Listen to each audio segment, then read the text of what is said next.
Takže nazdar ľudia, moje meno je Tomty a vítam vás pri ďalšom videu, v ktorom by som vám rád ukázal overview alebo taký showcase produktu, ktorý mi zaslala spoločnosť Elgato. Je to v podstate akýsi Stream Deck a tí, ktorí neviete, čo Stream Deck viac menej znamená, je to taká vecička, na ktoré máte viacero tlačítok, ktoré si môžete ľubovoľne nabindovať.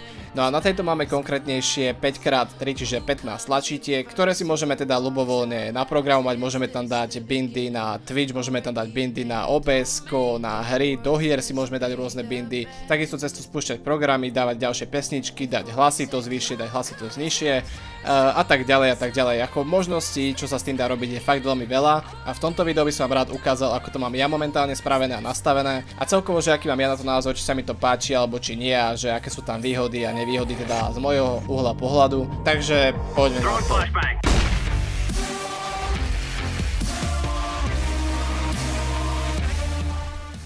Takže samotný Stream Deck vyzerá nejak takto, toto je moja ruka, takže si viete asi predstaviť, že aké to je veľké.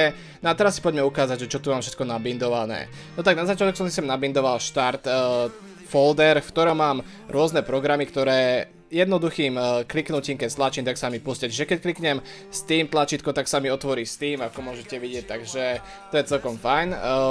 Potom, kebyže chcem to zatvoriť, tak tu mám nabindovaný shortcut Alt F4, čiže ten mi to zatvorí a mám to vlastne zatvorené. Ďalej tu mám Operu, Chrome, Spotify a Streamlabs, čiže to všetko sa dá otvoriť, potom Photoshop a Sony Vegas, čiže toto mám iba čisto na spúšťanie programov a poprípade na vypínanie. Pokiaľ neviete, čo je tento monitor, tak to je vlastne to, že keď si otvorí napríklad ten Steam, tak ako môžete vidieť, tak keď kliknem monitor, tak sa mi prehodí na druhú obrazovku, čiže na túto, a keď to kliknem ešte raz, tak sa mi to prehodí na túto, a keď to kliknem ešte raz, tak sa mi to prehodí na tú strednú, takže to je celkom fajn, že to mám nabindované vlastne na tom monitore. Ďalej tu mám folder, alebo teda priečinok Songs a tam mám vlastne iba pesničky zo Spotify, keď kliknem toto tlačítko, tak sa mi načíta Spotify, ako môžete vidieť, a tam vlastne môžem logicky pustiť prehrávanie.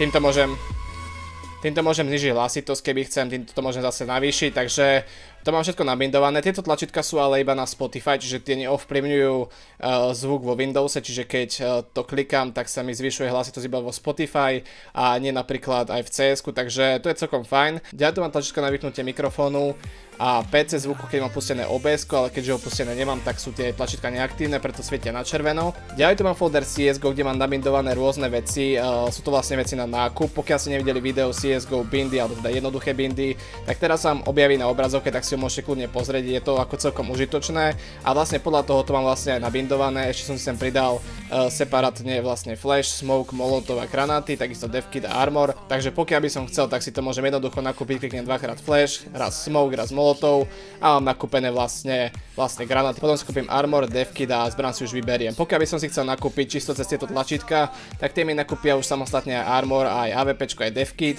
a samozrejme aj nejaké tie granáty. Čiže tieto sú nastavené podľa toho videa a týchto ďalších 6 som si sem pridal už osobitne mimo to video.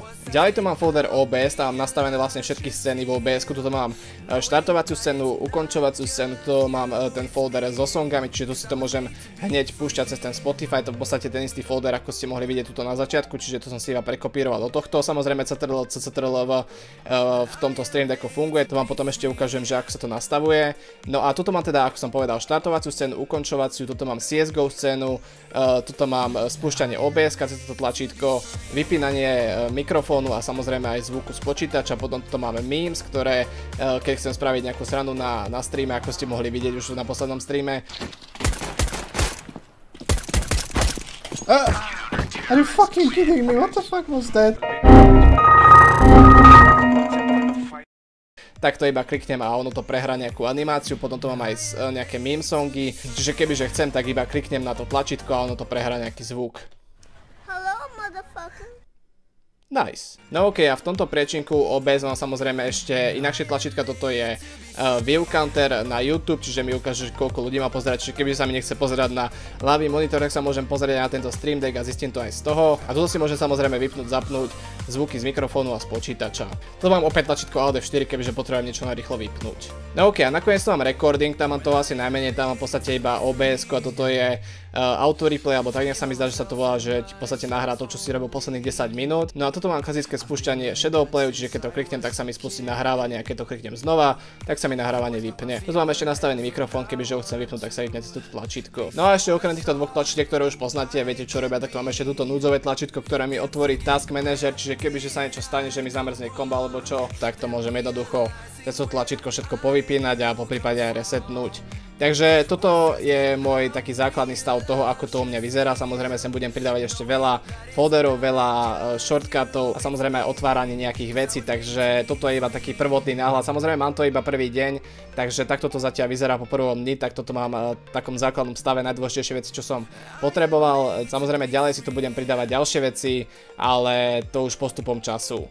No a ono to v podstate všetko funguje cez tento program, ktorý sa volá Stream Deck, stiahnete si ho priamo cez tú ich stránku, tu si môžete nastaviť rôzne veci, teda ako som už povedal, tie priečinky a samozrejme čo sa týka ikón, tak ikony si tam môžete dať úplne podľa seba vlastné, takže ako môžete vidieť, tak aj na tom Stream Decku sú tie ikony autentické, ako máme aj vlastne v tom programe, takže pokiaľ si chcete nejakú ikonu zmeniť alebo si to nejak prispôsobiť, tak samozrejme môžete. Oni vám samozrejme na toto ponúkajú aj svoju vlastnú stránku a vlastný program na vytváranie ikón, čiže pokiaľ by ste si chceli nejakú vytvoriť, tak to môžete skúsiť aj cez túto ich stránku, dá sa to spraviť akože pomerne jednoducho, takže pokiaľ by sa vám nechcelo hľadať a chceli by ste si vytvoriť vlastnú ikonu, tak to môžete spraviť jednoducho tu. Samozrejme si sa môžete nahrať aj vlastný obrázok, čiže to si potom už môžete prispôsobiť, takisto aj text a aj nejaký ten background, potom toto je nejaký semi-transparent overlay, to neviem presne čo je, ale s tým sa dá tiež nejak pohrať, takže vidíte, že je to pomerne jednoduché, potom si ten obrázok už iba stiahnete cez save key, jednoducho na to kliknete, vidíte, ono sa vám to už stiahne, no a potom to už hodíte iba do toho programu Stream Deck a ono sa vám to fyzicky presunie aj na ten reálny Stream Deck, ktorý máte položený na stole. Takže to je podľa mňa také super a je to fakt veľmi jednoduché a rýchle. Samozrejme, ako môžete vidieť, tak tu je tých módov fakt veľa, môžete nastaviť Game Capture, máte to kompatibilné s mixerom, s OBS-kom, so soundboardom. Soundboard to má teda vlastný soundboard, ako aplikácia nie je samostatná, ale toto obsahuje vlastný soundboard, čiže keď si tam nahráte nejaký song, tak ono vám to prehrá bez toho, aby otváralo nejaký media player, čiže to je celkom fajn. Ďalej si to môžete vytvárať tie priečinky, ako som už povedal, switchnúť profily, čiže pokiaľ používate viacerý komp a chcete si to nahrať každý podľa svojho, tak si môžete spraviť nový profil, alebo napríklad keď nechceš využívať priečinky a priečinky v priečinkoch, tak si môžeš vytvoriť ďalší profil a tam si to nahrá všetko odznova a pod iným menom v podstate. Ďalej to je samozrejme kompatibilné so Streamlabsom, čo je super vec podľa mňa. Ako môžeš vidieť, tak to môže skipnúť alerty, mutnúť alerty, pauznúť alerty, takisto tu máš spin wheel, čiže môžeš zatočiť tým kolieskom, ktoré si môžeš predpripraviť na Streamlabs stránke, takže to je podľa mňa fakt super, play credits a tak ďalej, čiže máte tu toho fakt veľa. Takisto Streamlabs OBS, čiže to je tiež prepojené potom so systémom, čiže tu si môžete nastaviť tie hotkeje a otváranie programov, takisto púšťanie pesničiek, nejaké tie texty a tak ďalej. Vidíte, že tu už je aj Typestream, ktorá je tiež jedna z takých platform, ktoré podporujú streamerov, ale tu ešte toho nejak extra veľa nie je. Samozrejme s Twitchom tu je veľa vecí, s Twitch chatom a tak ďalej, čiže to je celkom fajn. Trošku ma mrzí, že s YouTubeom to nie je podobné, predsa väčšinou sú streamery na Twitchi a nie na YouTube. Takisto tu je XSplit, Twitter, môžete si tu predpripraviť tlačítko na správu, ktoré keď kliknete, tak vám automaticky tweetne napríklad, že streamujete alebo tak ďalej, takže to je tiež super. No a samozrejme ten Twitch toho tu je asi najviac. Takže takto to vlastne funguje, ako si mohli vidieť, dá sa tu nabindovať fakt veľa vecí, samozrejme aj do toho goučka, ako som povedal, vidíte, že úplne krásne to mám nabindované. Môžete sa tam nabindovať aj VASD a Spacebar, čiže sa môžete jednoducho pohybovať aj cez ten Stream Deck, i keď neviem, kto by to robil, ale dá sa to samozrejme, takže možností je tu fakt veľa, ja si sem budem pridávať ešte veľa vecí, je to fakt veľmi dobré pre streamerov a nie samozrejme len pre streamerov, ale aj pre editorov, ktorých nebaví si furt otvárať nejaké priečinky a hľadať veci 5 minút, takže môžete si to jednoducho nabindovať a potom jedným tlačítkom vlastne už otvoriť konkrétny priečinok alebo aj nejaký súbor, takže to je podľa mňa fakt veľké plus. Také nevýhody, čo by som k tomuto povedal, je to, že cena je dosť vysoká, 150 € za toto mi príde ako celkom fakt dosť, aj keď je to celkom premakané, ako majú to fakt pekné, aj ten nápad je výborný, ale 150 € mi ako fakt príde celkom veľa, ale myslím si samozrejme, že keď si streamer, tak sa to fakt oplatí. No a ešte mi trošku vadí, že tie sklička sú až príliš hrubé a trošku sú tak zvláštne zaoblené, čiže niekedy tie tlačítka nie je až tak úplne vidno, ale samozrejme, keď si nastavíte jazd na maximum, tak si myslím, že by nemal byť problém. No a ja neviem, čo by som k tomu ešte povedal, si som už spomenul všetko, takže tento Stream Deck budem jednoznačne dosť využívať na streamoch, ktoré teraz celkom často prebiehajú na mojom channeli, pokiaľ neviete. Streamujem na YouTube, takže mi nemusí dávať follow na Twitchi, stačí keď si dáte odber u mňa na kanále, poprípade ten zvonček a keď budem streamovať, tak vám príde rovno alert.